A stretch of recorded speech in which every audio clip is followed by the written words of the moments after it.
Buenos días, buenas tardes, buenas noches a todos. Bienvenidos a otra clase más del curso de Ciencias Celulares, módulo 3. Hoy día iniciamos un nuevo módulo en que vamos a hablar sobre el núcleo y la expresión génica. Y partiremos con esta clase que está titulada Inmunoterapia de las células CAR-T, mejorando nuestra respuesta inmune. Hola Sebastián, hola a nuestros suscriptores, espero que estén todos muy bien y sí, empezamos una nueva parte de nuestro curso y con una terapia bastante interesante además. Bueno, Sebastián hoy día va a liderar la clase, nos va a Lo contar un poquito. dudo, lo dudo, pero bueno, vamos. Ah, dale, yo te voy a ir haciendo muchas preguntas. Ya, entonces, primero, ¿qué es esto de las células CAR-T y el tratamiento de las células CAR-T? Bueno, las células CAR-T son unas células T. ¿Les suenan las células T? A Los mí sí, linfocitos T, sí ¿sí? me suenan bastante. Ya vamos a contarle en detalle, un poquito más en detalle, qué son las células T a los Bueno, suscriptores. Pero en general es una célula de la respuesta inmune. ¿y qué es la respuesta inmune? Es el sistema de defensa de nuestro cuerpo y organismo ¿Contra qué? contra todo lo que no sea propio. Contra Así, todo lo que no sea propio, contra todas las amenazas externas. Y esa es la genialidad de esta terapia, que es aprovechar nuestra respuesta contra todo lo que no sea propio para luchar contra cosas propias que están alteradas, o sea, cáncer. que se leen como no propias igual, o como corruptas. Que podrían, claro.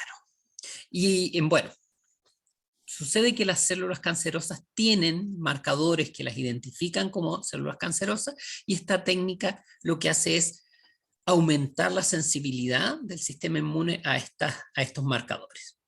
¿Y cómo se hace? Básicamente aquí se ¿Te toma puedo una... interrumpir? ¿Perdón? ¿Te puedo interrumpir? Sí, sí, sí. Que algunas veces las células cancerígenas, además, bueno, pueden desactivar la respuesta inmune, pueden esconder los receptores, entonces no quedan reconocibles por la respuesta inmune. Y eso, sí, gracias. Ese era mi aporte. Y además pueden generar factores de proliferación que las hacen crecer más o factores de irrigación para que les lleguen más vasos sanguíneos. Son muy inteligentes, Son muy... muy pillas, quieren vivir nomás. Bueno, entonces, ¿cómo funciona esto?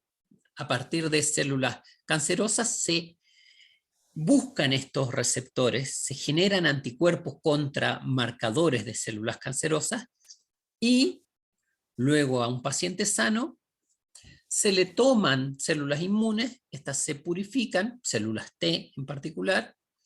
Ya va a decir Tamara por qué las células T y no otras. Y Disculpa, te voy a interrumpir de nuevo. dale, dale.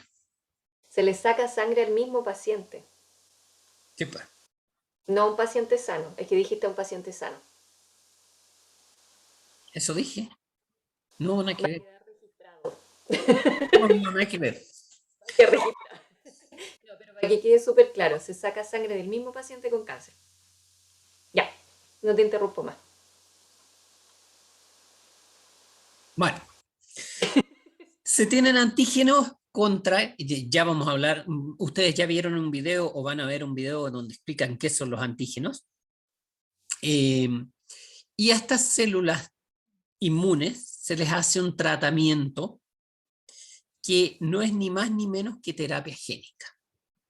Pero como terapia génica durante mucho tiempo fue una mala palabra, se inventó esto de que son células CAR-T. Pero esto es una terapia génica ex vivo o fuera del cuerpo, donde estas células se transforman agregándole un gen. Y este gen va a hacer que presenten un receptor que va a detectar estos marcadores de células cancerígenas. Y ese es el receptor de antígeno quimérico o CAR. Luego de que estas células se tratan para que incorporen este receptor, se reproducen artificialmente en laboratorio y se le inyectan de vuelta al paciente para que ellas cumplan su función en el sistema inmune y ataquen a las células cancerosas. ¿Más o menos? Es como un enchulamiento de la respuesta inmune. Exactamente. Bueno, de ahí el título de la clase, mejorando nuestra respuesta. Entonces, ahora, células T. Bueno, aquí puse esta diapo. Este es todo mi aporte de la clase por si acaso. Esta diapo nos muestra un poco la respuesta inmune en el organismo, en humanos principalmente. Si ven el ejemplo, fue como la figura más bonita que encontré y bien sencilla. No quiero aquí entrar en detalle, ya vamos a tener una clase de respuesta inmune, pero si ustedes ven ahí el patógeno que induce esta respuesta inmune es el SARS-CoV-2. Pero no importa eso, la idea es que ustedes se queden con las células que están a la mano derecha. Hay, por un lado, la primera reacción es una respuesta innata. La respuesta innata no es específica, o sea, cualquier cosa que se detecte como algo externo al organismo va a gatillar una respuesta innata. Y la respuesta innata se va contra lo que sea. ¿Sí? Aquí dentro de la respuesta innata tenemos las natural killer, que son las de ahí abajo. Esas matan lo que sea. Y los macrófagos también. Ya después la respuesta adaptativa aparecen los linfocitos o las células blancas, los linfocitos B arriba, que son los que generan los anticuerpos. Espérame, las natural killers son las que aparecen en el video inyectando estas cosas que deshacen la membrana. ¿Quiénes? Las natural killers son las que inyectan estas cosas, estas enzimas que desarman la membrana. Creo que son las perforinas. ¿Sí? Sí, creo que sí. Oh, esas son bacanas. Vean el video. En el video, vamos a poner un video de respuesta inmune también, que es bien cortito y bien sencillo. Sí, pero las células T también tienen efectos citotóxicos. También rompen membranas, así que ojo. Bueno, estas células son linfocitos, como ya les decía, por lo tanto se originan en la médula ósea. Los linfocitos T además tienen receptores bien específicos y permiten identificar péptidos en los receptores de lo que sea, virus, bacterias, lo que sea, para reconocerlo, y se reconoce que ese péptido es extraño, es distinto a lo que hay en el cuerpo, se activa. También tiene un montón de funciones, la próxima diapositiva lo vamos a ver. ¿Ya? Pero principalmente esas son las células que ustedes tienen. Los macrófagos comen. Ya lo hemos visto antes un poquito con La clase membranas. pasada. La clase pasada también, ¿cierto? Que engullen cosas. ¿Sí? ¿Qué más? A ver, dale a la otra para que veamos en más detalle las células T. Son linfocitos, como les decía, se producen en la médula ósea, pasan por el timo, el vaso, todos los órganos linfáticos, y es una de las células más importantes del grupo de las células blancas. Como ya les decía, posee un receptor específico que se conoce como TCR, receptor de células T, que reconoce péptidos del antígeno en el complejo de Mayor histocompatibilidad. disponibilidad. Mayor de histocompatibilidad, ¿cierto? Que es el que le da la identidad a las células, por así decirlo. Funciones: mediadores de muerte celular. Aquí tenemos específicamente las CD8+, que como ya decíamos son citotóxicas, o sea, matan otras células. Producen citoquinas también, que es un señalizador de respuesta inmune. Cuando se produce, la citoquina es como es un llamado de alerta, así como, ¡hey! Aquí pasa algo, vengan todas. Se produce la citoquina y todas las células se mueven en función de la concentración de citoquina.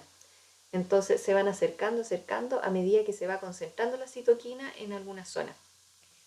¿Qué más? Son presentadores de antígeno, la CD4 o la helper también. Son activadoras de células de memoria y reguladores autoinmunes. ¿sí? Estas células también van a ayudar a reconocer lo que es propio de lo que no es propio por medio del MHC, como ya lo habíamos mencionado antes. ¿Sí? Eso es como a grandes rasgos lo que hacen las células T. Entonces, en ese sentido, las células T son fundamentales para reconocer las células cancerígenas, ¿cierto? Ahí está la respuesta a la pregunta que iba a plantear yo de por qué querría uno matar sus propias células. Justamente, porque si no están funcionando bien, se están replicando de forma anómala, tenemos que parar la cuestión, ¿cierto? Y la respuesta inmune es súper importante. Ya vamos a tener una clase también de cáncer y ahí lo vamos a volver a relacionar con respuesta inmune.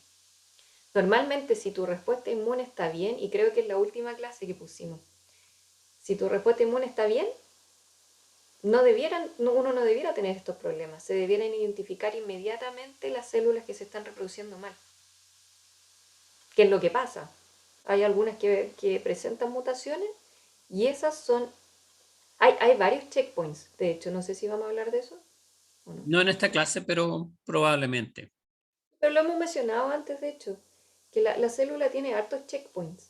Entonces, cuando se está transcribiendo el ADN, cuando se traduce después, hay proteínas que van editando, hay todo un proceso en que la célula está siempre chequeando que se estén produciendo, el proceso esté correcto.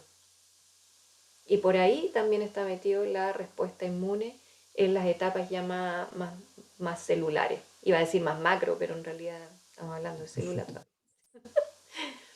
Ya, te dejo a ti. Ya, sigamos. Y entonces, ¿qué es lo que se le hace a estas células T? Se les agrega un receptor artificial. ¿Y por qué se llama quimérico? ¿Qué es una quimera? Es la unión de dos organismos, de dos seres mitológicos. En este caso, es un constructo genético que tiene un dominio extracelular que reconoce los antígenos y que tiene un dominio intracelular que genera mecanismos de señalización interna para producir una respuesta de ataque a ese antígeno, de protección a la misma célula, etcétera. Y esta técnica ya lleva varios años y por lo menos hay 2 generaciones de estos receptores que se han inventado y ahora se está trabajando en una tercera generación.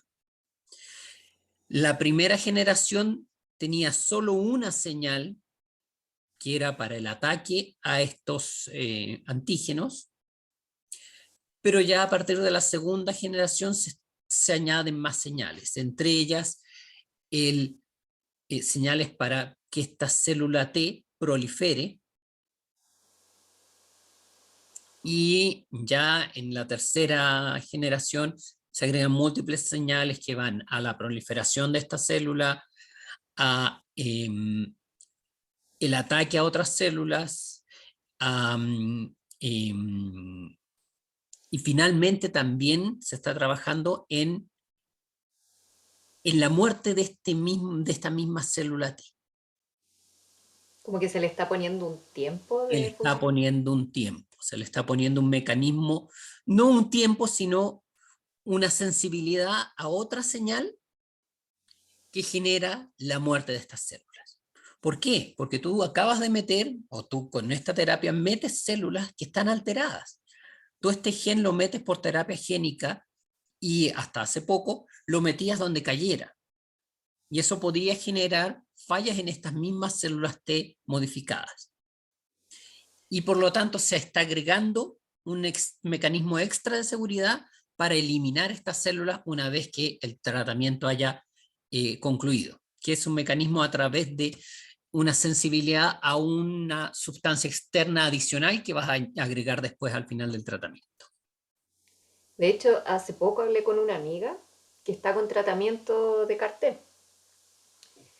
Y bueno, ella me contaba que uno de los efectos secundarios más fuertes que tiene es que una respuesta inflamatoria muy fuerte.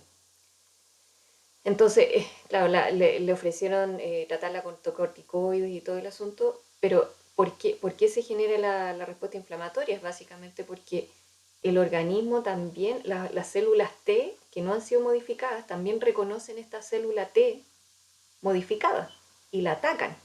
Entonces se genera una respuesta inmune contra el tratamiento, que también se ha ido mejorando bastante con lo que tú dices desde la primera a la tercera generación.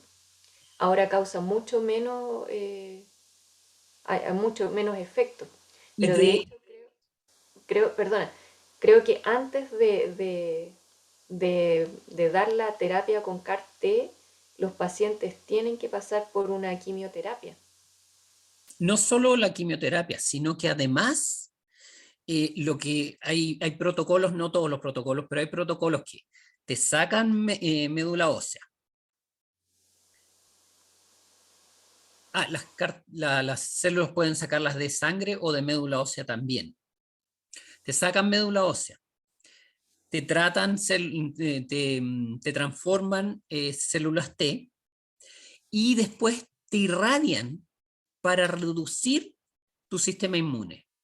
Sí, Se genera justamente. una depresión del sistema inmune para que al ponerte estas células T modificadas, tu sistema inmune no luche contra ellas. Esa es una, y la otra es que tú quieres que las células T que andan dando vueltas en el paciente en ese momento, la mayor cantidad sea las que están modificadas y no otras células T que no son capaces de hacer la pega en ese momento. Bueno, en esto hay mucho de experimental, hay protocolos que funcionan, hay protocolos que no funcionan, y esto es bastante nuevo, así que hay hartos recursos para leer, si ustedes se interesan en el tema, es muy choro. Bueno, mi amiga me contaba, yo no tenía idea, yo me imaginé que era una terapia bien como te la aplicaban 2, 3 veces y ya está. Y ella me decía que se la tienen que aplicar una vez al mes por un año entero. Brutal. Yo no tenía idea. Me dice que ella está como en protocolo de experimentación y todo, tuvo que firmar todo lo que corresponde, pero Yo lo que leí acá de los protocolos que pillé así en una revisión rápida, hablaban de una única inyección. sí, igual, yo leía como, creo que leí un protocolo que hablaba de 2, 3 aplicaciones. Claro. Bueno, Quizás son otros protocolos. hay que Sí, cruzar los dedos y sí. esperar que no sea alguien muy chanta, sino que tengan un respaldo No, científico detrás.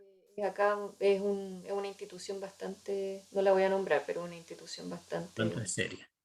sí, sí. Ya, bien. En Chile se hace harta medicina de punta, ¿eh? No, no estamos muy A mí me atrasados. sorprendió porque yo de verdad no me lo esperaba y hace poco hablé con ella y me contó y fue como, ¿Escarté? Sí, me dice, como sabía y fue como, tenemos que dar una clase de eso". Pero fue una coincidencia y yo no tenía idea que en Chile se hacía, la verdad.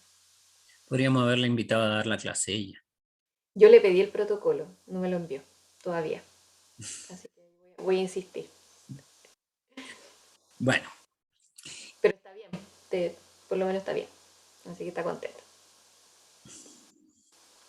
bueno, entonces, ¿cómo se mete este receptor? ¿Qué es este receptor? Bueno, igual que se mete cualquier terapia génica, hay que construir un gen. ¿Y qué es un gen? Un gen, búsquenlo, la definición de gen, tarea, pero es un pedazo de información codificada genéticamente. Y los clásicos genes son los genes que codifican para proteínas. Y aquí hay un ejemplo. Los genes eucariontes son distintos que los genes procariontes. Los genes procariontes tienen algunas características particulares que no vamos a hablar en este contexto. Los genes eucariontes entonces tienen regiones regulatorias que pueden estar río arriba del gen. ¿Qué quiere decir esto de río arriba? ¿Dónde está el río? Río arriba porque el gen se lee de 5' a 3'. ¿Qué quiere decir eso? El ADN son moléculas enlazadas. Un lado se enlaza por el lado, el extremo 5' y el otro el 3'. Es como los cierres. Si se fijan ustedes, la gran mayoría de los cierres no son completamente simétricos, sino que tienen un ladito. Es como que van así. Ahí. ¿Cierto? Además, claro, las hebras son antiparalelas. Entonces este empieza en el, no sé, 5' y este otro está en el 3'. Claro, pero piénsenlo como letras. Uno va leyendo siempre en un sentido. Del mismo modo se lee el ADN. Y entonces, lo que está antes del gen es río arriba. Y lo que está después del gen es río abajo.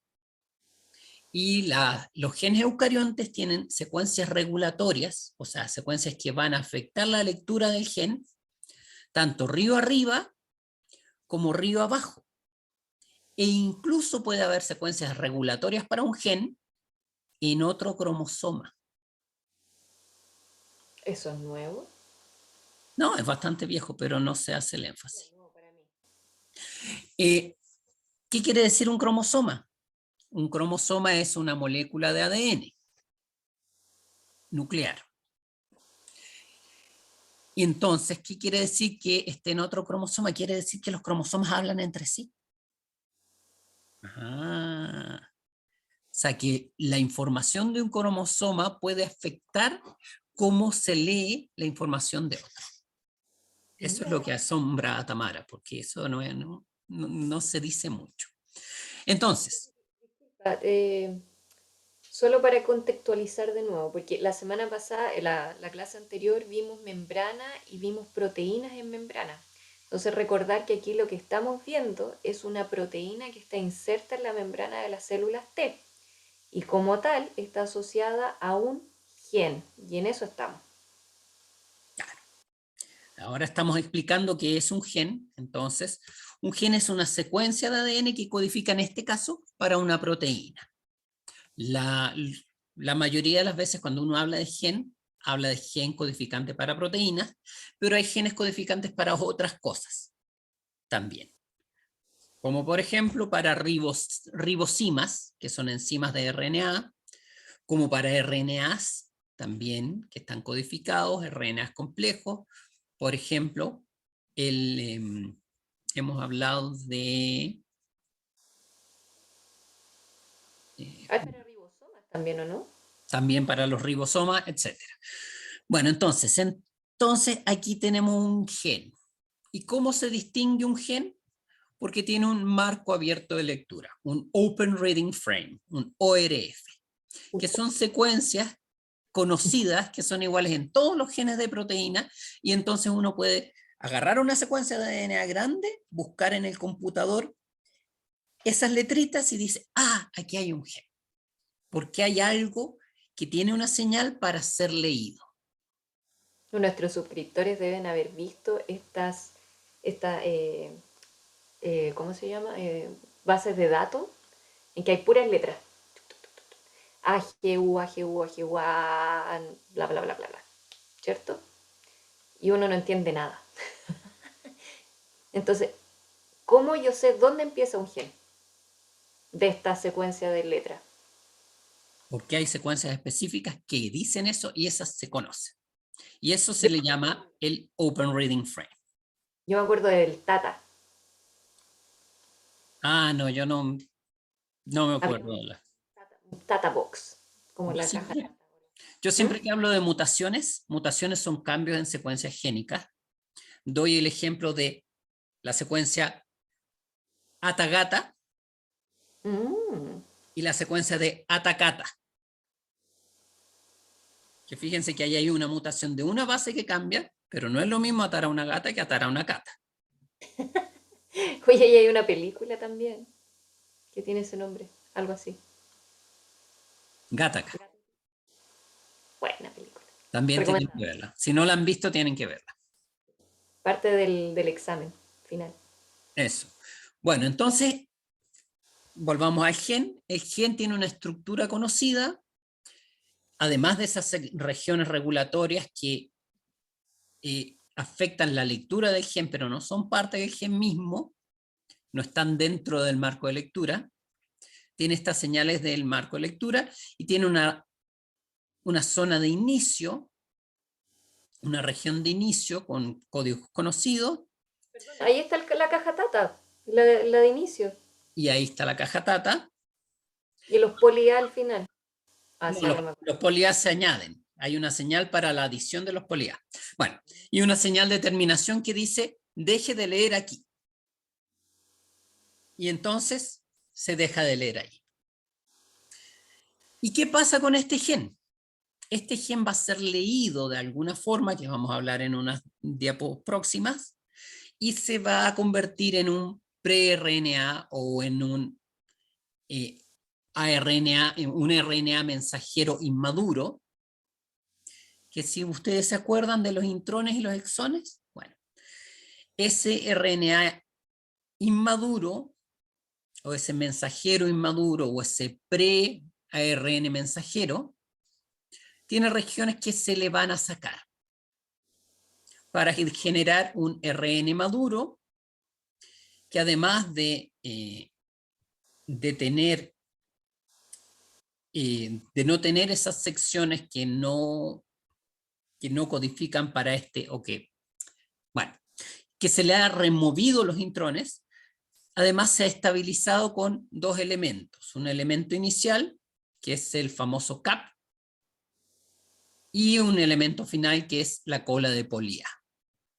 ¿Y qué va a pasar con ese ARN mensajero maduro? Va a poder ser leído para convertirlo en proteína. Aquí hay dos procesos importantes que uno tiende a confundirlos, que son la traducción y la transcripción. ¿Cuál es mi fórmula memotécnica? Fíjense que el ADN y el ARN son ácidos nucleicos. Y de hecho, la diferencia entre ellos es una letra. Y cuando ustedes pasan al limpio de los apuntes al computador, ¿qué están haciendo? Transcribiendo. Están cambiando la letra. Están cambiando de letra manuscrita a imprenta, o sea, cambian la letra. O sea, están cambiando de ADN a ARN. O sea, están transcribiendo.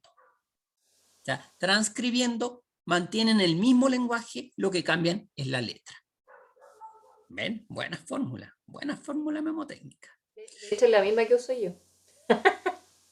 Y de hecho, si ustedes se fijan, las bases del ADN son ATCG y las bases del ARN son ATCU. O sea, cambian la letra. O sea, la transcripción es cambiar la letra. Que es un aminoácido. No. Va, es un ácido. Nucleótido. Perdón. Nucleótido. No me confunda a los suscriptores. Ay, es la hora, es la hora. Pero cuando ustedes traducen, ¿qué están haciendo? Pasan de un idioma a otro. O sea, pasan del idioma de los ácidos nucleicos al idioma de las proteínas. Y como van a verlo en una diapo próxima, cuando uno cambia de idioma, siempre pierde algo. Oye, disculpa, tú mencionaste ahí los exones y los intrones. Yo me acuerdo que los intrones se consideraban mucho como casi basura genética, como que era lo que sobraba. Y con el tiempo se fue descubriendo que en realidad tenían roles ¿cómo se llama? Estabilizadores. No solo eso, hay estabilizadores, hay regulatorios y hay splicing alternativo también. Después vamos a volver al splicing alternativo. Recuérdame cuando lleguemos a un par de diapos más donde aparece el splicing. Lo voy a intentar. Bueno, Pero sí, ojo ahí que era una de las cosas que nos hacían pensar que los intrones no tenían ninguna importancia. además el nombre como intrones, no sé, no, feo. Ya, entonces, fíjense que además aquí hay varias complejidades más. Fíjense que en el núcleo el material genético no está listo para llegar y leerlo. El material genético está compactado. Está compactado por proteínas que se llaman histónicas y por proteínas que son no histónicas. Principalmente histónicas, porque las no histónicas son más importantes cuando está compactado a máximo, que es cuando la célula está dividiéndose. Y ahí está formando los cromosomas, ¿no? Porque normalmente no está como cromosoma, ¿sí? Hay que tener cuidado con el término cromosoma porque es muy malo. El término cromosoma viene de la microscopía. Cromo es color, soma, cuerpo. O sea, son cuerpos coloreados. ¿Por qué? Porque cuando se veían las primeras divisiones celulares al microscopio, se veían como cuerpos coloreados que se movían. ¿Sí? Y después se dieron cuenta de que esos cuerpos coloreados correspondían a moléculas de ADN. Pero ¿y qué, Entonces, qué es lo que se tiñe finalmente? Son los... El, son las proteínas que compactan al cromosoma. ¿cierto? Ya. Pero entonces, el cromosoma es el cuerpo coloreado, o sea, el ADN compactado, pero también es la molécula de ADN. Así que ahí se genera un ruido en la cabeza medio raro. Y por eso uno habla de cromatina, eh, ya me olvidé, heterocromatina y homocromatina. Pero tampoco sirve porque uno siempre se le olvida cuál es la homo y cuál es la hetero. Por eso yo digo que está compactado, pero no a su nivel máximo. ¿Cuándo necesitas que esté compactado a nivel máximo? Cuando estás separando la célula en dos. Claro, es como cuando uno se está mudando de casa, ¿no? Exactamente. Todas las cosas están en caja. El resto del tiempo está todo tirado por todos lados. La entropía. Y digamos organizado en forma más o menos de fácil acceso. Pero cuando tienes que mover, tienes que organizar y Tenéis que compactar. organizarlo, claro, tenéis que guardarlo todo. Y, Bueno, oye, otra pregunta. Ya que me acuerdo de una discusión que tuvimos por ahí por los cromosomas. ¿Cuántos cromosomas son la célula humana? yo no me acuerdo los números, pero piensa que tú tienes un set cromosómico que viene de tu padre y un set cromosómico que viene de tu madre. ¿Sí? Que son 23 y 23. Entonces forman Son 46. 23 y 23. Son 46 o 23 pares cromosómicos. Claro. Si tú eres mujer, tienes dos pares que son X y eres el sexo homo, Cromosómico, ¿no? no creo que es homogamético, creo que se dice. Bueno, sí, homogamético.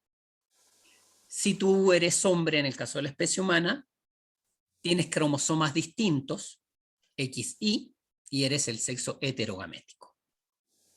Oye, dos cosas que voy a decir.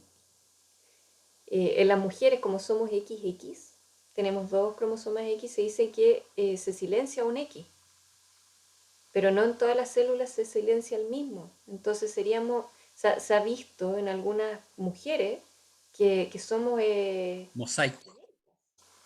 claro, como decíamos antes, quiméricos o mosaicos, porque hay de los dos cromosomas ahí que se están expresando, depende de la célula. Interesante. Esa es una. Y la otra, ya hablando de los números de los cromosomas, ya vamos a ver en una clase las trisomías también, que es una alteración de la cantidad de cromosomas que hay en las células y que pueden producir síndromes o estas enfermedades con múltiples síntomas, ¿cierto? Ese era mi aporte. Bueno, fíjense aquí, ¿qué pasa si uno quiere leer la información que está en el ADN? ¿Se acuerdan que el ADN es doble hebra? Para poder leerlo, ustedes tienen que separar las hebras. Pero no solo eso, el ADN además está compactado. O sea, tienen que liberar esa compactación. Y eso también es un mecanismo de regulación. O sea, no solo hacen falta los factores de transcripción que dicen que se lee ahí, sino que hacen falta otros factores para que digan que se desenrede la compactación. O sea, es sumamente regulado. Y aquí tenemos los niveles, fíjense, además de eso, hay componentes citoesqueletales que están agarrando al ADN. O sea que no está flotando. ¿Se acuerdan que hablamos de la lámina nuclear? Ujú. La lámina nuclear se asocia al ADN y se asocia en secuencias específicas. Para los que no se acuerdan, la lámina Nuclear. nuclear es la que está dentro de la membrana del núcleo y que está conformada por actina, si no me equivoco. No es actina. Son Filamento intermedio. filamentos, sí, filamentos intermedios de laminina. Ah, la minina, eso. Súper creativos los nombres. Bueno, fíjense que el ADN entonces está como cromatina compacta y eso hay que descompactarlo.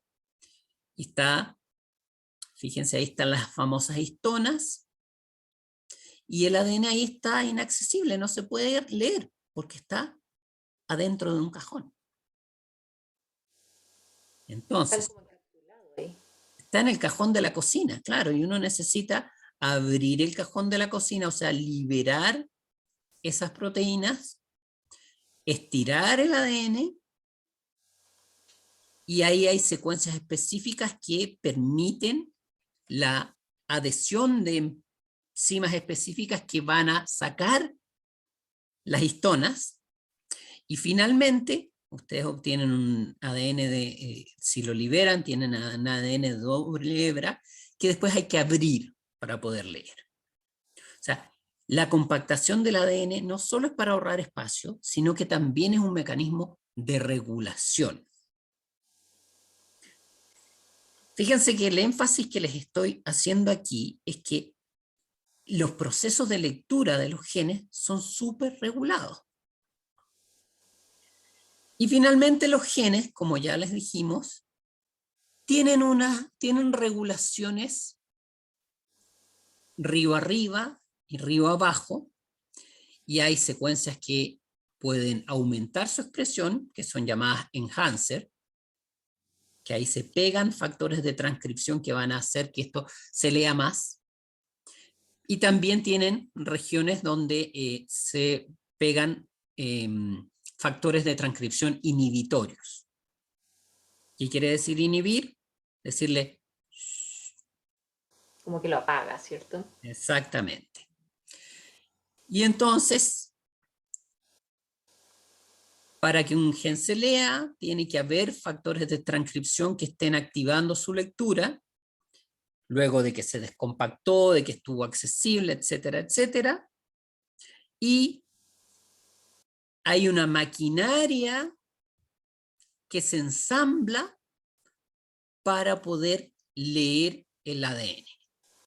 Y esa maquinaria incluye el separar las dos hebras para poder leerlo. Y además el ADN de hebra simple es súper inestable. O sea, hay que además proteger la hebra que no se está leyendo.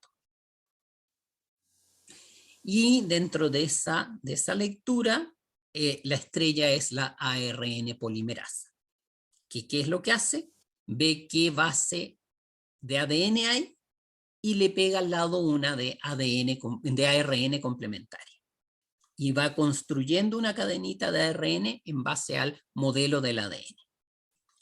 No, pero espérate, no es la estrellita, es el óvalo amarillo. No, la estrella, me refiero a la estrella, El principal. perdón, es el óvalo amarillo, sí, pero es la estrella como el elemento más destacado. Ya, ya. Sí, perdón, no me fijé que había aquí un factor, un enhancer que era estrellita. Este es. Lo vamos a ver un poquito después. Y todo eso para generar una cadena de RNA, que como ya les dije, viene como un premensajero o un RNA primario, que después se edita y que finalmente va a dar origen a una proteína. Ya, ahí muestra igual que sale del núcleo, ¿no? Ya. Sale por los poros nucleares. Vamos a hablar de eso después, pero Ah, ya. si se fijan aquí muy bien Tamara lo señala, que además hay otro factor que es la localización.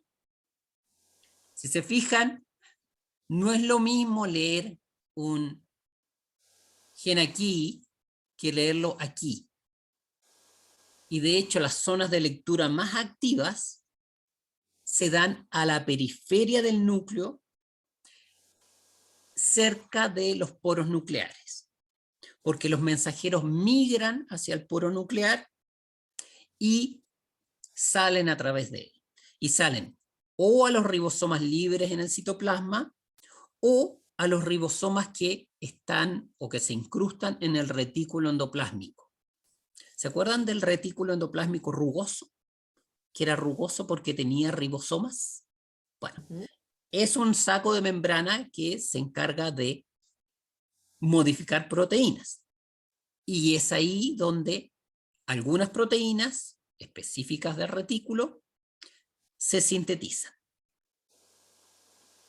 ¿Y dónde está el retículo endoplásmico rugoso? Pegado al núcleo.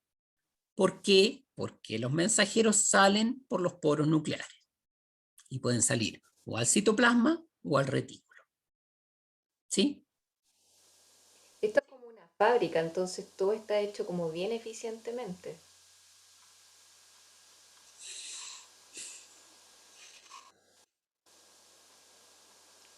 digo yo. Sigamos. Es la vida. Esa es la vida. Así es la vida. Entonces, yo les hablé de que la estrella, que no era una estrella, sino que un círculo amarillo, de el show de la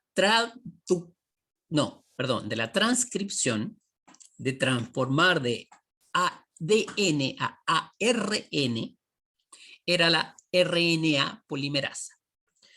Pero no hay una sola. Hay varias familias de RNA polimerasa.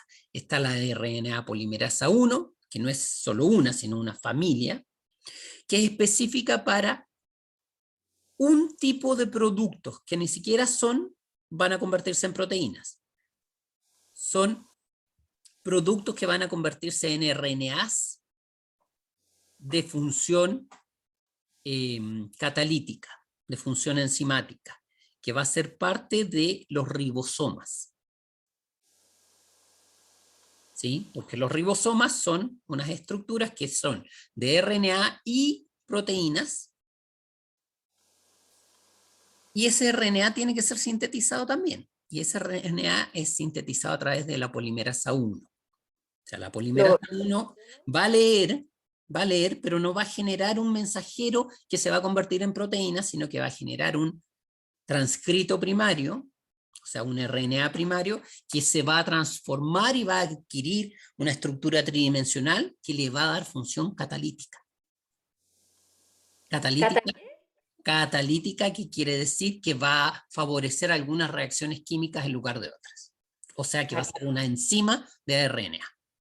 Disminuye la energía de De activación activación. en una reacción. Oye, recordar nomás el ribosoma que es. El ribosoma, lo vamos a ver después, es la máquina que transforma de ARN a proteínas. O sea, es el que traduce. Es el que traduce. O dónde se traduce. O las dos cosas. La polimerasa 2, que es la que acabamos de ver, que es la que hace los mRNAs. O sea, esos RNAs que van a ser transformados a proteínas. Pero no solo hace eso, sino que hace también los snRNAs. ¿Qué es eso? Son otro tipo de RNAs que son chiquitos y que están en el núcleo y que tienen otras funciones. Y ese es por small, N por nuclear, y RNA porque son RNAs. Y los scRNAs, que no tengo idea qué son, pero no importa. La cosa es que mostrarles la diversidad de productos que tiene esta industria y cómo todos esos productos están coordinados y que dependen de distintos mecanismos. Y Déjame finalmente, adivinar. SC, Small Cytoplasma. Podría ser. Me estoy arriesgando. ¿Sí? Small Cytoplasmic RNAs, ¿sí? Entonces, y hay una tercera polimerasa, que es específica para fabricar los tRNAs, que los vamos a ver también en la traducción, son T de traducción. Los RNAs de la subunidad 5S, o sea, más RNAs que van a formar parte del ribosoma, más snRNAs y más scRNAs, o sea, más de RNAs pequeños. ¿Serán los mismos? ¿Serán distintos? Pueden ser los dos. Aquí les puse una referencia para que vean que esto es súper nuevo. Se sabía que habían distintas polimerasas, pero la estructura en particular, los distintos miembros que componen esto y,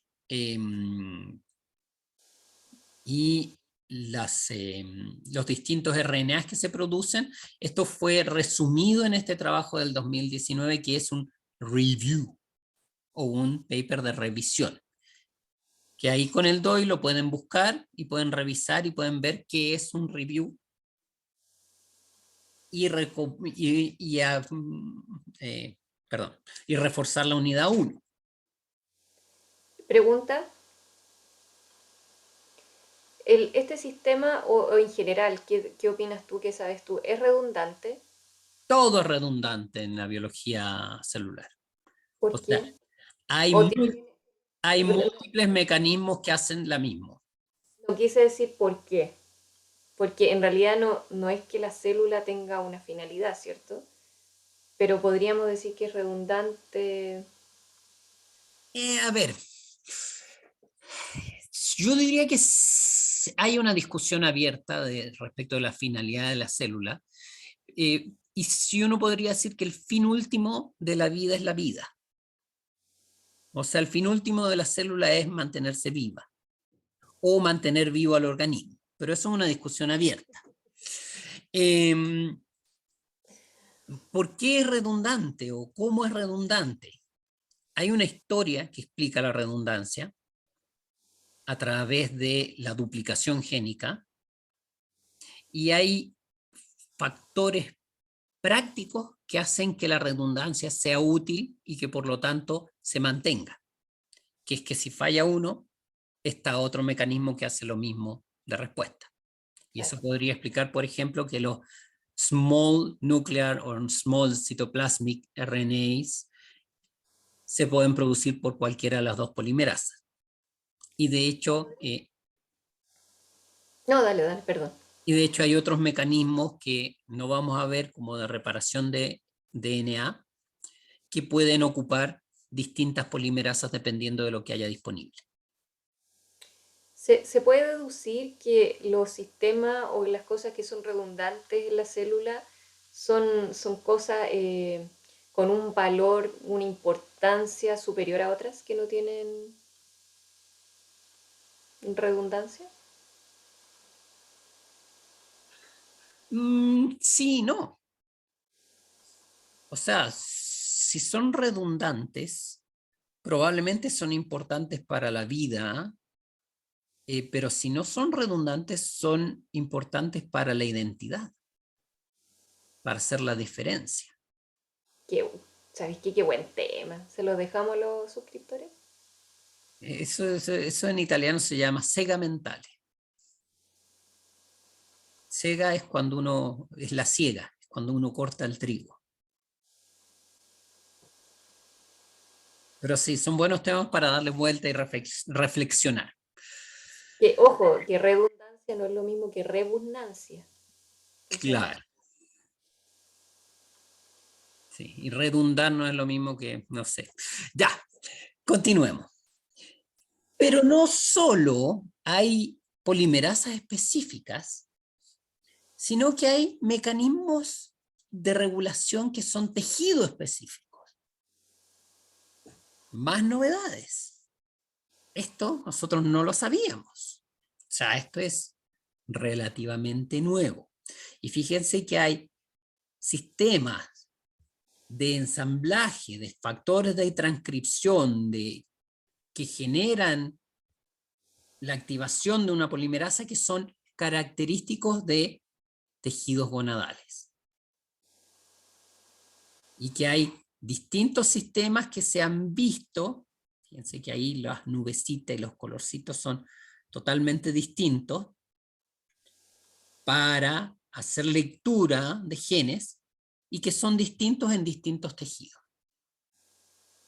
O sea, además de redundancia, hay mecanismos de especificación por tejido. Eso quiere decir que, por ejemplo, una hormona esteroidal, como la adrenalina, o como el cortisol, o como las cosas que se inyectan los fisicoculturistas, no va a actuar igual en todos los tejidos, porque cada célula tiene mecanismos específicos de activación y mecanismos específicos de lectura de genes. Y van a leerse distintos genes y van a reaccionar cada célula distinto. Solo sé que nada sé. Sebastián, Exactamente. Y esto no es para que se lo aprendan, sino para que entiendan el grado de complejidad y que lo mismo pasa cuando ustedes añaden un fármaco o una hierba. La típico caso de la digitalis purpúrea, que sí lo es habíamos comentado en otra clase. caro, o de la tropa belladona, de donde sacan la atropina. ¿Sí? Ah. Qué locura. No me voy a tomar la agüita de jengibre con la misma fe que me la toman todos los días, después de esta clase. O sea, si funciona es porque a algunas células de algunos centros nerviosos te están haciendo algunos efectos y en otras Perro. otros, y que las células que estás matando no las necesitabas, porque puedes Yo la matar encuentro muy también. rica. Pero bueno, También. Bueno, entonces, como les decía, para que se genere un mensajero, para que se lea el ADN, ahí tenemos una cadena de ADN, si se fijan no está con sus histonas, no está compactada, es necesario abrir la hebra y cuando se abre la hebra entra la maquinaria de lectura. Y dentro de la maquinaria de lectura, como les decía, el actor principal, no vamos a decir estrella porque se puede confundir, es la RNA polimerasa. Si se fijan, esta polimerasa es la polimerasa 2 y que tiene dos unidades, una unidad alfa y una unidad beta, da lo mismo, pero ahí está marcada. ¿una alfa o una gamma? No, ¿qué es? Un sigma. Ay, no, perdón, sí, no, esa es una... No veo nada yo. Me faltaron los lentes. Olvídense, pero tiene dos subunidades por lo menos, da lo mismo. Sí, no era una alfa, era una teta, creo, no sé, ya me olvidé de las letras griegas. Y fíjense,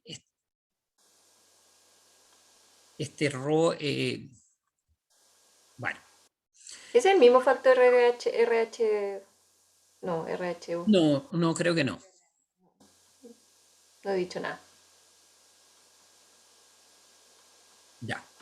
Entonces, se abre la polimerasa y empieza a leerse y a copiarse. Y se copia con otra letra. Y se genera una cadena de RNA que está pegada por complementariedad, por enlaces simples, por enlaces débiles, con las bases complementarias del ADN. ¿Sí? ¿Se acuerdan que vimos los enlaces débiles, las fuerzas de...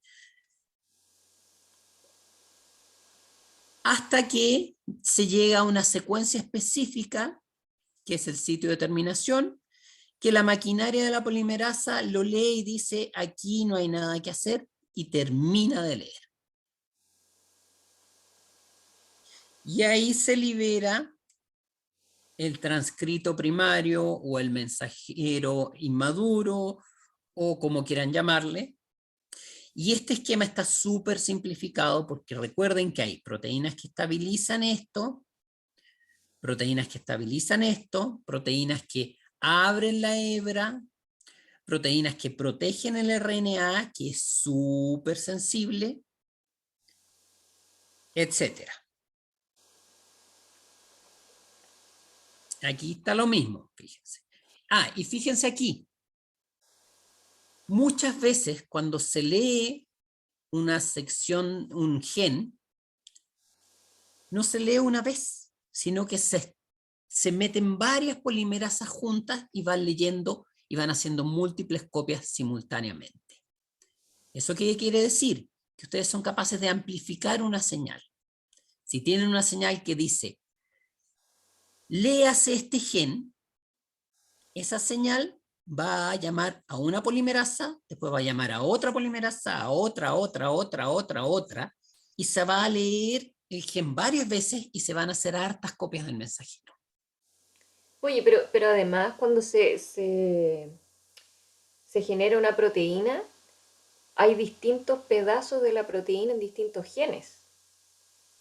Algunas Ah, veces, no siempre, pero algunas veces. hay, hay, hay proteínas grandes que tienen distintas subunidades que vienen de distintas cadenas polipéptidas y distintos genes que pueden estar incluso en distintos cromosomas.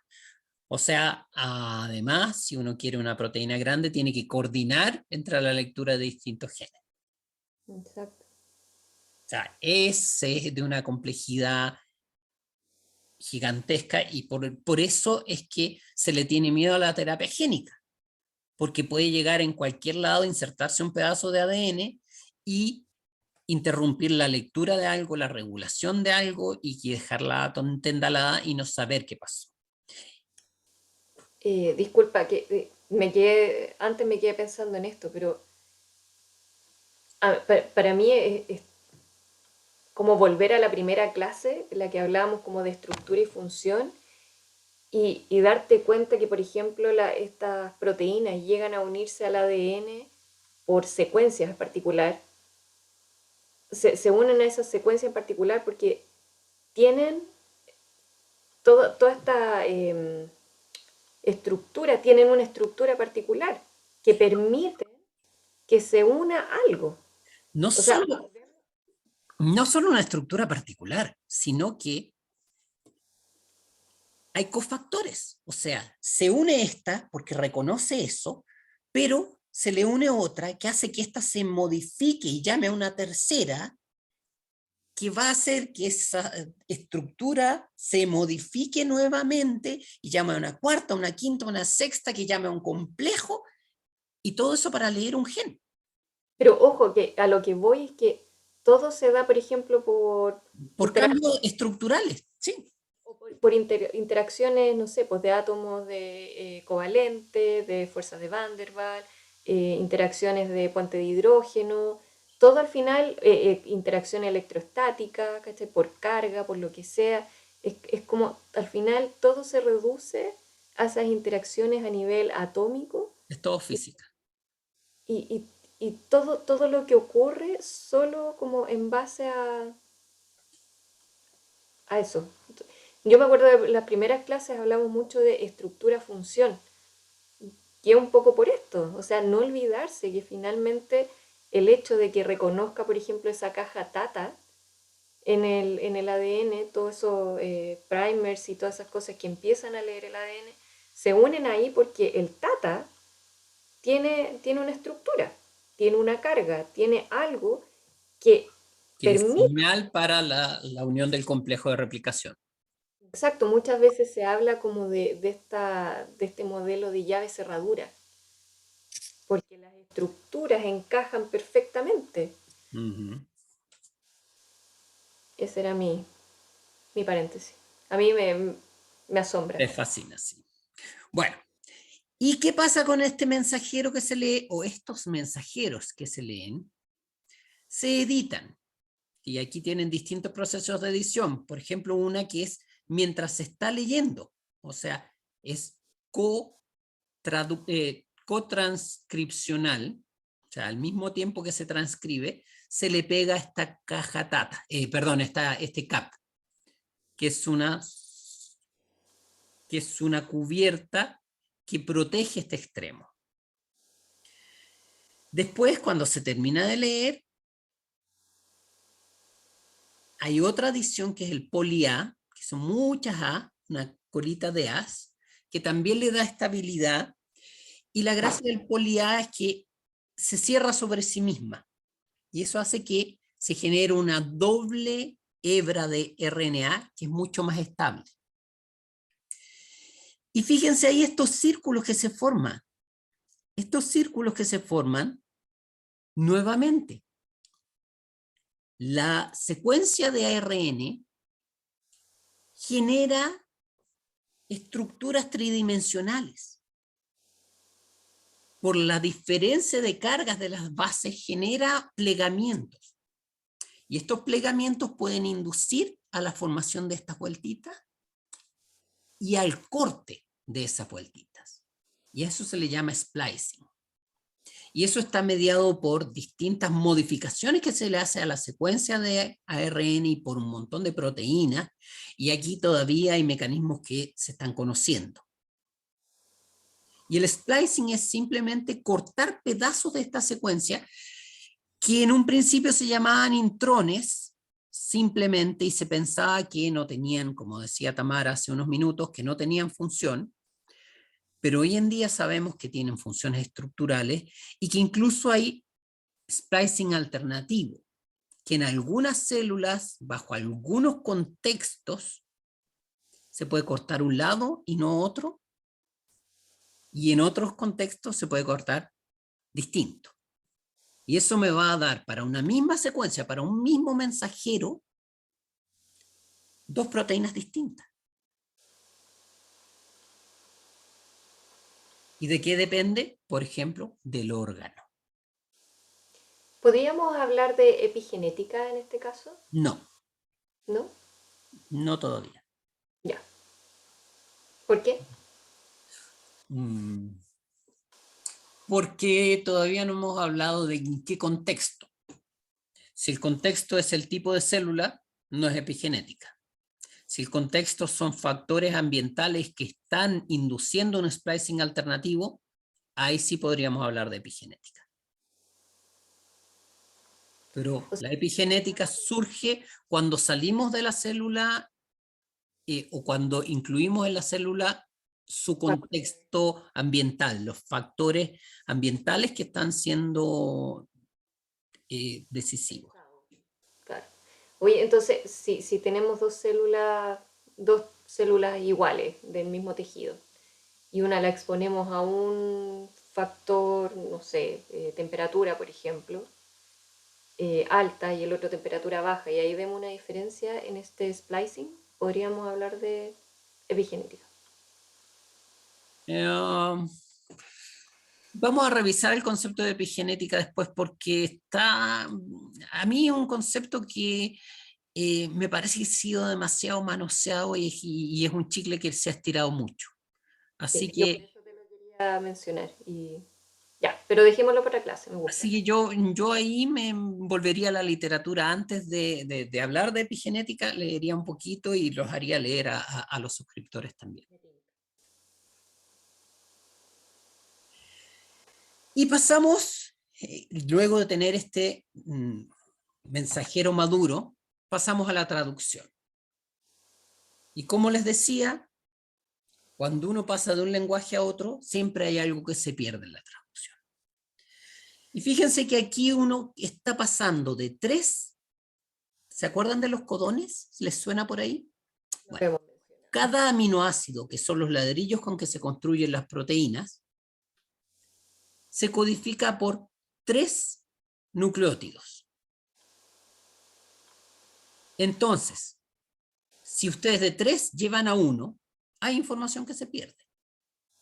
Y hay un total de 20 aminoácidos, pero ¿cuántas combinaciones de tripletes hay?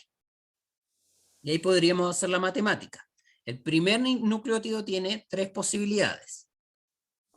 El primer nucleótido tiene 4 posibilidades. Puede ser A, T, C o G. El segundo nucleótido tiene 4 posibilidades, A, T, C o G. Y el tercer nucleótido tiene 4 posibilidades, puede ser A, T, C o G. Como son eventos de probabilidad independiente, se multiplican. Entonces es 4 por 4 por 4. ¿Cuánto da eso? Harto.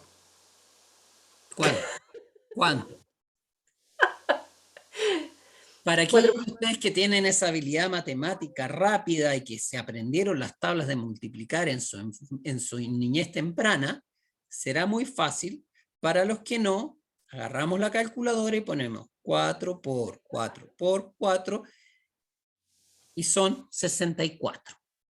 O sea, son 64 posibilidades de tripletes distintos. Uno de ellos es codon de stop, que dice cuando se detiene la transcripción, perdón, la traducción, o más de uno, y tenemos 20 aminoácidos, o sea, más un codón de stop son 21. O sea, para 21 aminoácidos, o para 21 señales del lenguaje de las proteínas, tenemos 64 señales de nucleótido. Por lo tanto, ahí hay más de un triplete por cada aminoácido.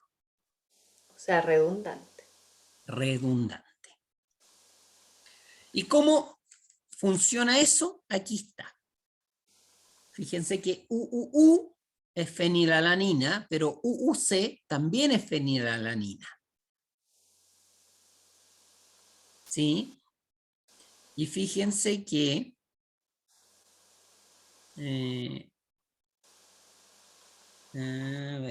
arginina.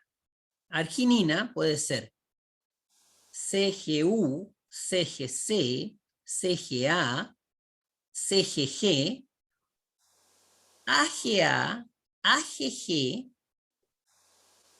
y creo que no me queda ni uno. O sea, hay algunas redundancias distintas. ¿Ustedes han escuchado hablar del código genético? Resulta que el código genético es esto. Es la tabla de conversión. Es la piedra roseta del lenguaje de nucleótidos al lenguaje de aminoácidos. Y cuando se habla de que se descubrió el código genético del canguro, no se está hablando del código genético del canguro, sino que se está diciendo que se leyó el genoma del canguro. El código genético es casi universal. ¿Por qué casi universal? Porque todos los eucariontes usamos casi el mismo código. Hay pequeñas variaciones y hay algunas letras preferentes que tenemos algunos organismos versus otros. Yo me acuerdo que en algún momento nos decían es que el código es degenerado y me estoy tratando de acordar de la otra palabra. Redundante ¿Redundante era la otra? Redundante y degenerado. y universal. Ah, eran tres cosas. Eran tres cosas. Ahora, el universal, para terminar las comillas, las arqueas. ¿Se acuerdan de las arqueas? No, no saben lo que son las arqueas. Bueno, Pusimos esa clase. Debiéramos ponerle esa clase. bueno, la podemos dejar a la accesible. Los eucariontes, como les decía, somos nosotros y las levaduras y todos los seres que tienen núcleo verdadero. Y existe el otro grupo que son los procariontes, que son las bacterias y las arqueas, que son totalmente distintos entre sí. Las arqueas tienen un código genético que es un poco distinto al nuestro, que nos dice que evolutivamente están muy alejados. Ya, cerrando ese paréntesis evolutivo, volvamos a la traducción. ¿Cómo sucede la traducción? Y fíjense aquí que tenemos en rojo un mensajero. Ese mensajero se pega a una estructura que es la subunidad pequeña del ribosoma, que está compuesta por mezcla de proteínas y ácidos nucleicos del tipo ARN. ¿Se acuerdan que leímos que ahí había ARN ribosomal? Bueno. Y esta máquina hace que se peguen los tRNAs, que se acuerdan que también eran RNAs, que había una polimerasa especial que los leía, que los creaba. Estos tRNAs son estructuras tridimensionales que se pegan a aminoácidos. O sea, que hacen esta pega, son los traductores. Y estos tRNAs se cargan con los aminoácidos y se pegan por afinidad al mensajero en los ribosomas. ¿Hay un tRNA para cada aminoácido? Hay más de un tRNA para cada aminoácido. Fíjate, por ejemplo, el aminoácido arginina tiene varios tRNAs. ¿Sí? Y siempre la lectura de los mensajeros parte con el mismo tRNA, con el de metionina. Siempre. Y esa unión del tRNA de la metionina al mensajero y a la subunidad pequeña del ribosoma genera una señal para que se una la subunidad mayor del ribosoma. Que disculpa, la metionina es el único aminoácido que se traduce desde una única secuencia o un único codón. Siempre es AUG, sí. Interesante. Sí, por eso está en rojo. Mm. ¿Sí? Y es la señal de inicio que hace que parta la traducción. Y entonces todos los mensajeros tienen que tener metionina y todas las proteínas van a todos los mensajeros tienen que tener UAC y todas las proteínas van a partir traduciéndose desde una metionina.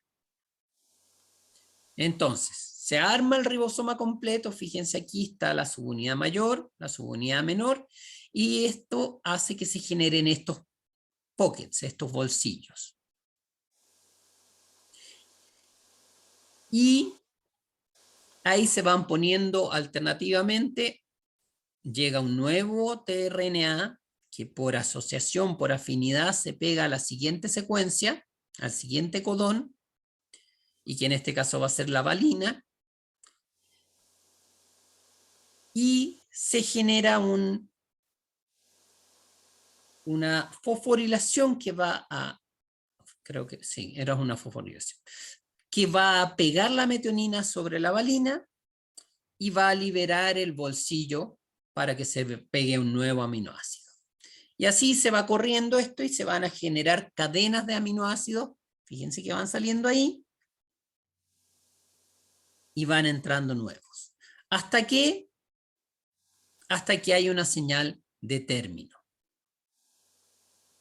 Ahí se une el RNA de traducción, tiene un anticodón. Si ven las letritas, son letras opuestas, ¿cierto? En el mensajero son codones Claro. y en el tRNA son anticodones. Que son las bases opuestas. Que son las complementarias, claro. Claro, complementarias. Y así se hace una proteína o una cadena polipeptídica. Sí, todavía no es proteína. Les recuerdo que una proteína tiene una estructura primaria, que es la que acabamos de darle, pero además tiene una estructura secundaria de plegamientos locales, una estructura terciaria de plegamientos generales y una estructura cuaternaria, en algunos casos, no en todos, de asociación con otras cadenas polipéptidas.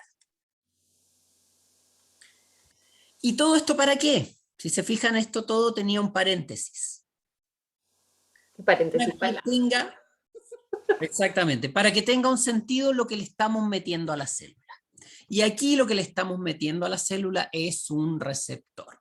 Y un receptor es una proteína transmembrana, o sea, una proteína que atraviesa la membrana sea, tiene mecanismos que dicen esto va en membrana, entra retículo, en el retículo pasa una vesícula y esa vesícula se fusiona con la membrana porque de alguna forma tiene que llegar a la membrana, no puede pasar del citoplasma directo a la membrana, tiene que ir por retículo.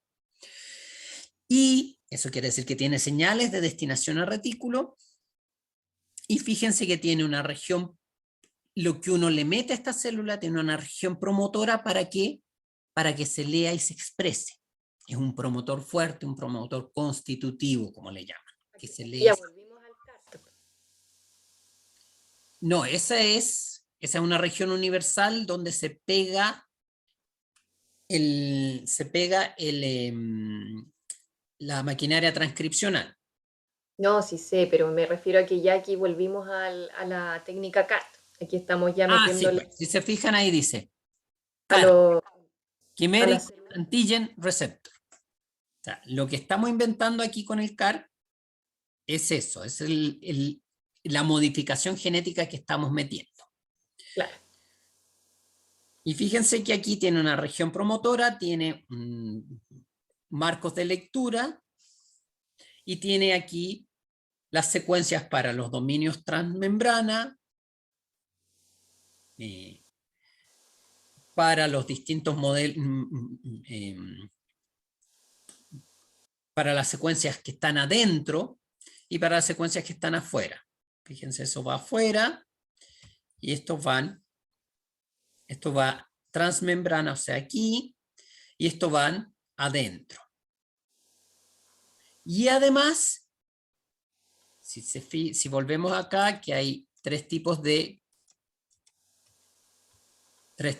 CAR, en los más modernos se añaden nuevas señales y se está incluso jugando con señales que cambien el contexto celular. Por Jugando ejemplo, muy responsablemente. ¿cómo? Jugando muy responsablemente. Jugando muy responsablemente, claro. Jugando, por ejemplo, con factores que hagan que esta célula T prolifere más o que pueda migrar a otros tejidos O generar memoria también. o generar memoria, ¿sí? O responder distinto a procesos inflamatorios o responder distintas sustancias externas que incluso puedan programar su muerte y así eliminar las células modificadas después del tratamiento. Y aquí hay un resumen de todas las cosas que se están tratando de hacer con estas células T que se le está agregando junto con el CAR. Ahí revísenlo ustedes.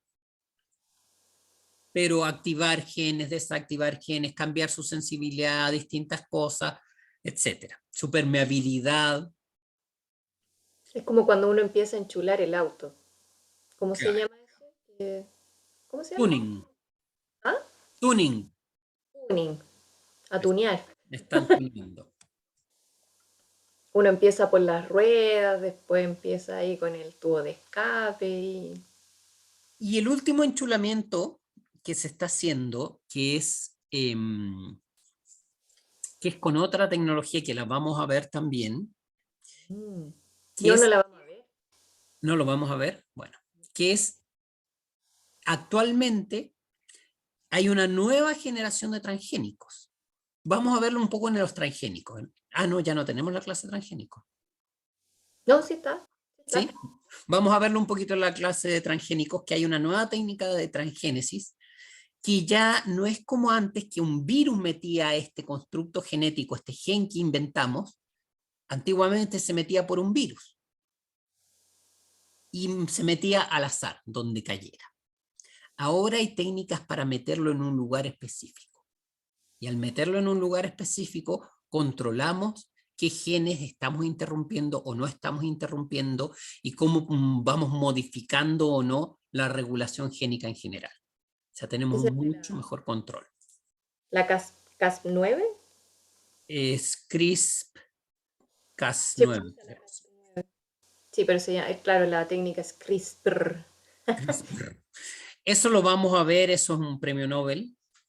Vamos a hablar un par de palabras en la clase de transgénicos, como la superación del transgénico en muchos aspectos de sus riesgos.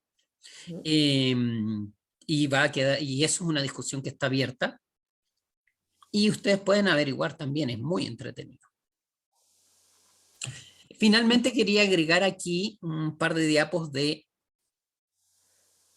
lugares donde encontrar información de este tema y de otros, e incluso en español. Fíjense, esta es la página de la Sociedad Americana del Cáncer, que tiene contenido en español. Fíjense aquí, contenido específico sobre las células CAR-T y el tratamiento, y que es cancer.org. Y ahí le ponen el botón en español y pueden buscar. Y es material que está sumamente revisado, que está revisado por gente seria. Igual es gringo, así que siempre tiene a Dios metido y algunas cosas medio raras que tienen los gringos. Eh, no sé, no sé si tenga a Dios metido, pero son un pueblo temeroso de Dios. Oh my God. Y otro sitio que también es muy bueno y que también,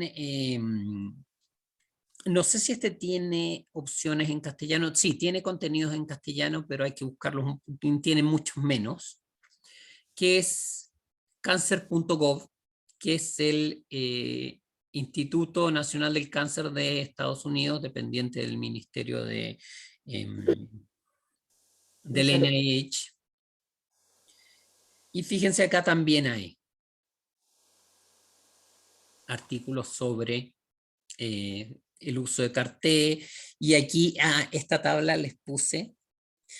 ¿Por qué les puse esta tabla? No se ve mucho, pero esta tabla están comparando los resultados de 2 protocolos de tratamiento con células CAR-T, de 3 protocolos. Y aquí ven terapia con células CAR-T, la terapia Belinda, Transform y Sumate, son 3 firmas distintas.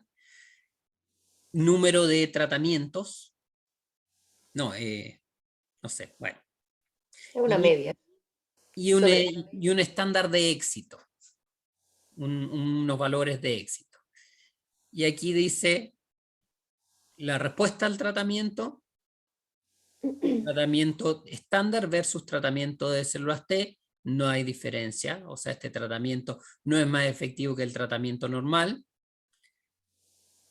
El segundo tratamiento, el Transform, es poco menos del doble de la respuesta con células T Perdón, el primero, las primeras columnas son meses, es la media de la sobrevivencia en meses. en meses. Sí. Y de nuevo, el primer tratamiento, el Belinda, no hay mucha diferencia con el tratamiento estándar, mientras que el Transform y Suma 7 Suma T, no sé, Sí, sí tienen un aumento en la media los meses sobrevivencia. de sobrevivencia. Y fíjense que aquí dice sobrevivencia a los 2 años, y aquí no han llegado a los 2 años. O sea, ninguno de los pacientes de las pruebas clínicas ha sobrevivido los 2 años. No Tres. porque no sobrevivan 2 años, sino porque estas son pruebas que están todavía en curso. Y esta sí alcanza un poquito más. O sea, estamos hablando de información súper actualizada. Información de lo que está sucediendo ahora. Por eso es que uno les insiste en el inglés, porque les da acceso a este tipo de cosas. Y si no Mira, fuera cáncer y tratamiento genético, sino que fuera una hierba o un alimento, el kiwi. qué rico. Oye, y kiwi además que en inglés se escribe igual. Claro, es fácil de buscar. Ya, Oye, espérate, vuélvete. vuélveme. Veo algo ahí a la derecha. Vaccines. Vacunas de RNA mensajero. ¿Pueden tratar cáncer? ahí dice, ahí. Pues las Ah, vacunas de RNA mensajero ayudar en el tratamiento, ayudar a tratar el cáncer. La próxima clase, ¿adivina de qué es? vacuna de RNA mensajero. No vacunas, tratamientos con RNA mensajero. Pero vamos a revisar igual las vacunas. Pero para allá. Ya. Ya. ¿Quiere este videito? ¿Me pregunta a mí? Sí, pues, usted puso Sí, este un resumen videito. de la terapia de Carté, si Ya. lo quieren revisar.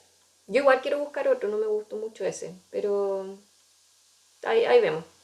Bueno, No, si no, si quieren vean este, si no le subimos uno al los YouTube. videos complementarios. Sí, no, yo ahí les subo los videos complementarios. Es un resumen. Un resumencito de la terapia y llegamos a las actividades sugeridas. Entonces, actividad uno. ¿Qué es un gen? Piénsenlo, búsquenlo y defínanlo. ¿Qué es un gen? ¿Sabías tú que una de las preguntas de mi examen de grado fue por doctor Manuel Santos? Me pidió explicar a un niño de 5 años qué es un gen. Es típica pregunta de Santito. Sí. Para aquellos de ustedes que no lo conocen, Manuel Santos era un personaje Es muy, todavía. muy conocido y del que yo fui ayudante durante varios años y que era conocido por su misoginia. No sé si fue o es asesor de Del la parte. Congreso. Sí, sí, creo que fue asesor en el gobierno de Bachelet también, Sí, ha respecto sido de temas varias veces y es uno de los responsables de que en Chile, por ley, la vida empieza a partir de la concepción. Y de hecho, eso te iba a decir, es uno de los grandes en ética, en temas de ética. Bueno, yo fui ayudante de él en bioética. A mí no me gusta la postura de él. Yo creo que es demasiado pechoña. ¿Ayudaste? Fui ayudante de él al menos 2 semestres, creo que fue un año y medio. ¿Pero ayudaste o no ayudaste? Yo, sí, sí, sí, sí, sí. Sí, Pero, pero pero, pero también lo critiqué y discutimos. Él es muy sí, tiene una postura bien bien normal. religioso. Mm. Sí. No, pero además él es muy, muy respetuoso para conversar con uno, si es que uno es hombre, y para discutir abiertamente. No, yo tengo que decir que yo tuve muy buena experiencia con él después de que egresé de biología. Ya. Sí, con las mujeres a veces se pone medio mañosito, pero es por su misoginia nada más. Sí, no, los primeros años fue terrible conmigo, pero después que pasé mi examen de grado nos volvimos bien cercanos. Vueltas raras de la vida. Pero bueno, Manuel Santos, si alguien lo quiere ahí googlear, Google. sí, es un personaje y es uno de aquellos académicos que es por lo menos interesante tenerlo. Que tiene las complejidades de todo ser humano. Sí, pero es un buen científico. Yo encuentro que es un buen científico, es muy respetuoso, como tú dices. Y como profe, cuando no se ponía medio histérico, era muy bueno también. Yo Sí. aprendí de él muchas cosas, de las buenas y de las malas. Bueno, entonces, segunda actividad, revise, lea, averigüe y reflexione. ¿Cuáles son los mecanismos de seguridad disponibles y potenciales de las estrategias con CAR-T? Algunos hints, les estuvimos soplando algo de esto, ¿sí? Pero piénsenlo, denle una vuelta y lean un poquito también, si no, no sé, leer no lo mata a uno. No dejen las clases para última hora. ¿Perdón? Hay harta información. Hay harta información. Sí, y ese es un buen punto, no dejen las clases, los controles, toda última hora. Nosotros siempre estamos como medios adelantados con todo y la idea es poder discutir y conversar, así que tómense el tiempo, dense el tiempo y conversan.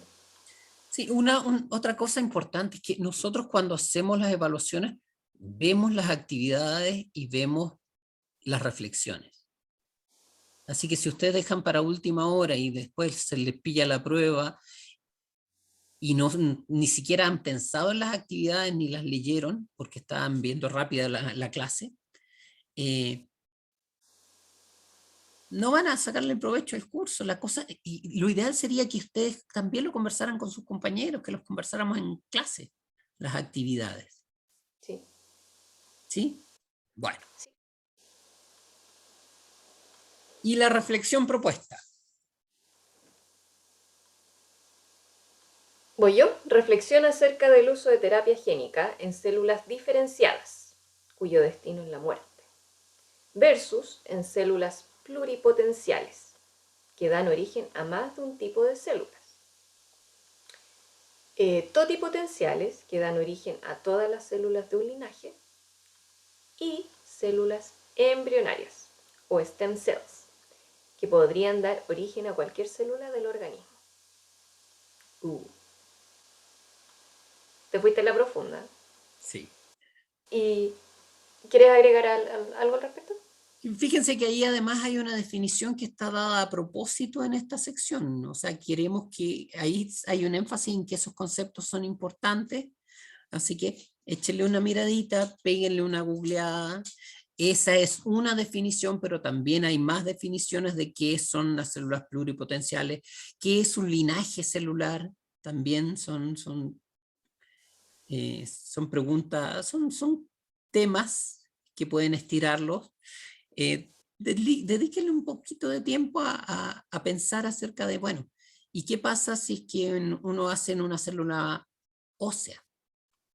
O en una célula del sistema inmune, o en una célula que no va a reproducirse, en una célula que va a reproducirse. ¿Sí? Bueno, de hecho tú mencionabas, yo no hice el research que debía, pero eh, leí bien someramente lo de la terapia CAR. Pero tú en un momento dijiste que había protocolos que sacaban células T de la célula de la médula ósea. Ujú. Eso serían células T que no están diferenciadas todavía, que no están maduras todavía. Claro, no están maduras.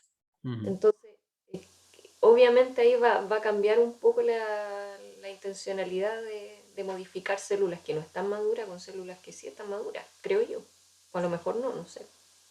Creo que las precursores de T dan origen a solo células T, Ya, pero hay varios tipos de células T. sí, pues hay varios tipos. Que se diferencian después en el timo, en el vaso, tienen como Ujú. su vueltita.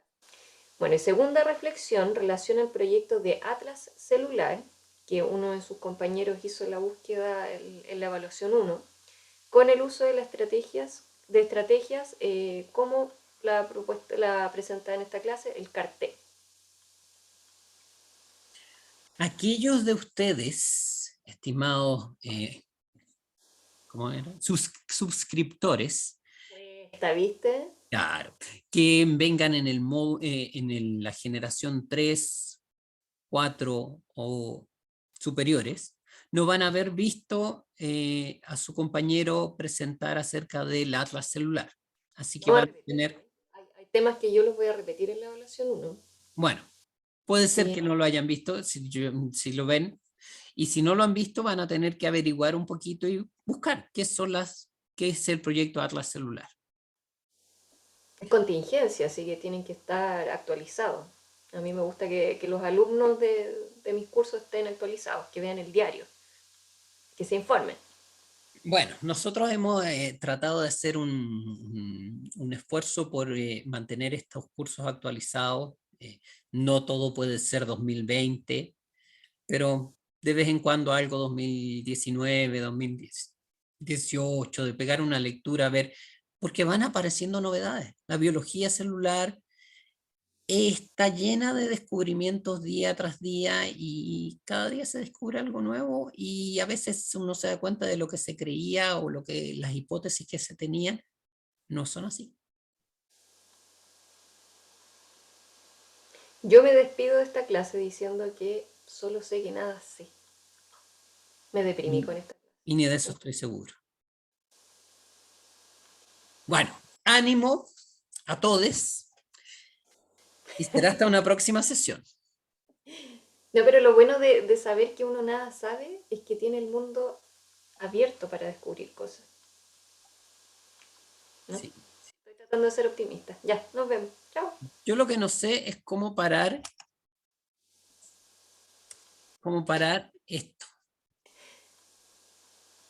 Ahí, parece que ahí lo pillé. Cantaría por mientras, pero las únicas que tengo en la cabeza ahora son 31 minutos. Tu, tu, tu, tu, tu, tu,